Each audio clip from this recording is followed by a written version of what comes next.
How to become a leader to create lasting change for the better.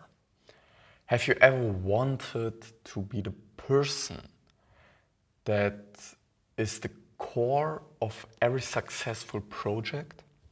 If we really are honest, we want to be the glue that gets people to move from pain. We see how much they're in right now to a better life, into pleasure. Where your friends that go through a challenging time like a breakup first call you to really know what to do next or to change their state or to really get through the stuff. So what is the problem in the past?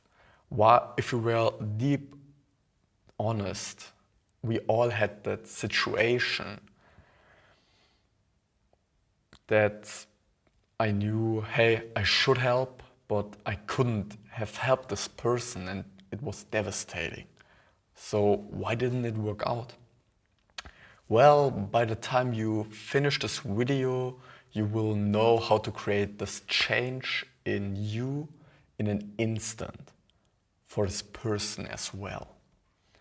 I'm Lars from Leader Insider and I'm here as your reporter, your guide as you might call it.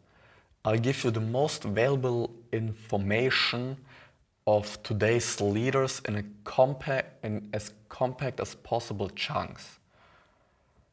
So I was emptying the dishwasher of the community kitchen as our landlord interrupted me to kick us out of the office.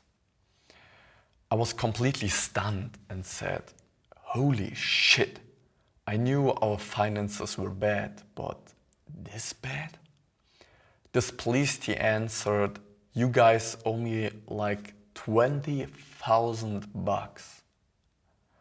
At this time we make like 10 grand and have costs of 9 grand a month, so 20,000 were like, whoa.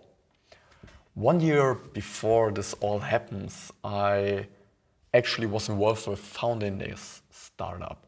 We all wanted to create a fully fledged business and to really serve our customers, developing their apps, developing their vision. So as the youngest in the team, in the team, I was like 21 years old and they were in the mid-30s, so over 15 years older.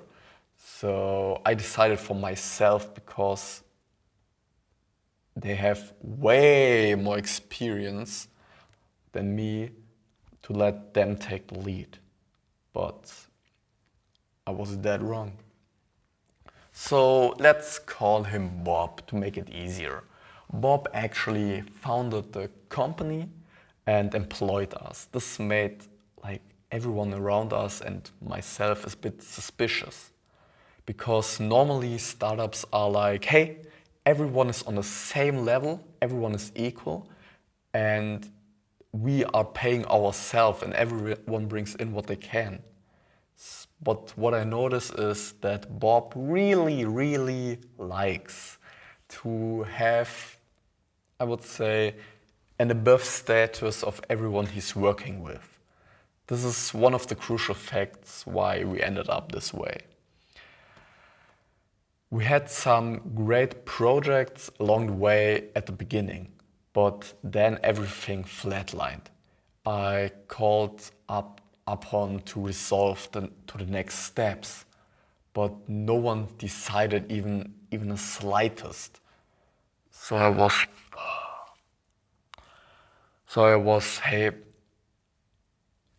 I decided I'm going to sell my own service to our existing customers to create an even higher value of the customer lifetime value. Then Bob sent me to another marketing agency, because my service was marketing, to sell marketing. And by this time I didn't even notice that we were actually competitors. Maybe I was too excited to sell stuff, and hey, there were friends from Bob, and maybe he knew, hey, I'm doing something really different than they are doing. And I just didn't hear the signings because I was so excited about it. What happened really was devastating for me, and they noticed really early what I'm doing is from a much greater value, from a much greater quality than what they are doing the whole freaking day. So they reported to Bob, hey, oh, this man, he has horrible sheets, and this was bad, and this was bad, and there was no design.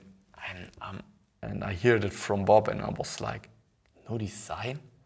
Why should I make a design if I don't even know in the first place? Why should I waste my time on design if I don't even know in the first place that this is something a customer wants to buy?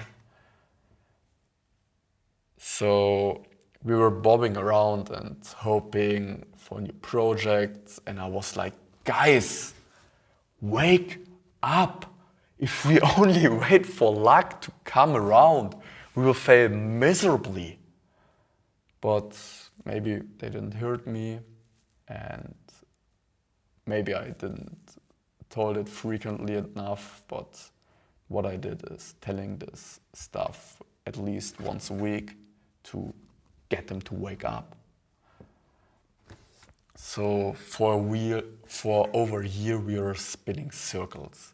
Every time I needed a decision to get my marketing ready, to get it out there, to really reach people, Bob were like, let's go incognito. Let's not show up for key meetings, for important appointments to get things moving. So every appointment that's really crucial in our well-being for a company was cancelled. I once counted for one really, really important appointment. I set over 7 appointments after appointments, and to really get it through, but all Bob wanted to do is smoking some hookah. We had no income streams, and on this basis, Bob decided to do one great thing. Let's make a project on our own. Oh, this sounds really, really intelligent. So 1 month into this project, with no other project that gives us any form of revenue income, I was like, hey man, this project will take us at least 3 months. If we continue doing this, we need financial backup. And Bob were like, oh, I'm deeply relaxed, and this is and so on and so on. We have money, and he was bullshitting all over himself just to get his ego fulfilled. So then our landlord catched me, and because Bob was only like once a week for 2 hours in our office, the landlord had no other choice than to give me the exciting news. Hey, you are getting kicked out of this office because you didn't pay rent. So there were 5 crucial problems we really underwent. First, Bob, the one who is in charge of decisions, was not actually able to make decisions, so we couldn't move. Bob saw in the mirror every time something went right, but looked at us through the window if something went wrong. We were not that honest with where we are, and because of this we were not able to get where we want to be. It's like using a GPS on Google Maps. If we don't know our location, or if we don't know our destination, we will never get anywhere. If you only know our location, hey, I don't know where our destination is, where should I drive? If I only know our destination and don't know where I am, where should I make the right turns? So I thought like the whole time that Bob sees things I can't conceive, but this was something I was dead wrong about. And the most crucial problem, the most crucial error we did is that we changed direction every few minutes, every few months. As I was sitting in the office on a Sunday all on my own, I finally realized that I had to change something dramatically. And the change was letting go. Letting not of this company, but of the people that are not the right people. So first I tried to fill the gaps in the company, but I needed decisions. So I created a decision tool, but Bob couldn't still decide. Then I went on my own. But then, because it was my own path, I thought it was right and Bob didn't do his decision. He laid really some stones in front of my way until I realized one crucial thing. What underlines all of our problems in this company were not vision, were not honesty, were not decision. It were the people I worked with.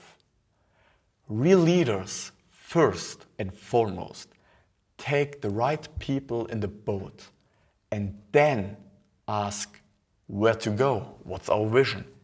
And after this, they will ask themselves, how can I accomplish this vision with the right people on the right seats? It was not my fault.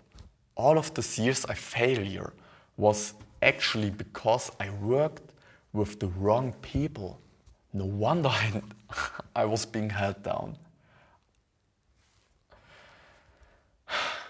For years, they told me, hey, you're not even producing results. And then I figured out, hey man, this wasn't even true. All I'm doing is waiting for your decisions to produce those results. So maybe it's your fault. So I was finally, once I realized this, I was finally able to break out of the chains and produce outstanding marketing websites and so on. The real problem are the people who have ego that says, no one should be better than I am because I'm the one with the big dick. And this is a problem when you really want to help your customers or serve them. This is something that keeps your ego, and we all have this kind of ego, but a real leader puts his people on the podest and not himself. And once I realized, hey, working with the right people, that's when I started to create change in other people and organization like an instant. But it wasn't just me. Take a look of my friend, David. He's one of what he has done for others is really remarkable. After I have used some change expertise, I learned to really show him. Oh, Noah, he had trading struggles, and it was not trading, it was his emotional attachment. And I showed him a simple, really simple way to handle it. And from this time on, he had no struggles once and for all. I didn't realize when I started that it only not only does accelerate success going on your own, developing your own identity, your own success formula, but it also lets you thrive to completion and lets you build wealth for others and for yourself, like, tremendously. And this is why I created this YouTube channel, Leader Insider. It took me 4 years to realize, hey, leadership really starts first with yourself. It's like when you're on a plane, when they tell you to put on the oxygen mask on yourself in case of an accident, and then on your kids. Why? Because if you run out of oxygen, you can't help any other soul out there, because you're dead.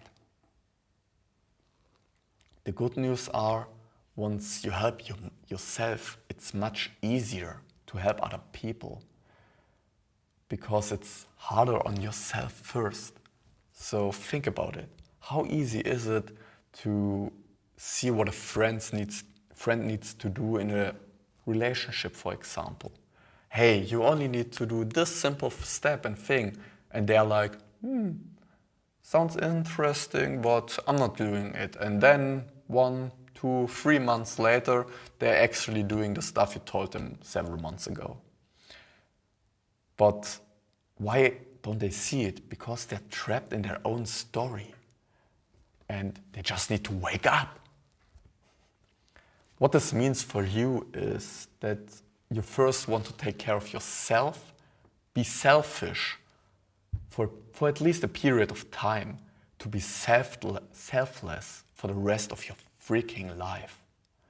And I'm just asking for an abo and a commitment for you to really use the tools I'm providing here and the strategies only to serve people around you.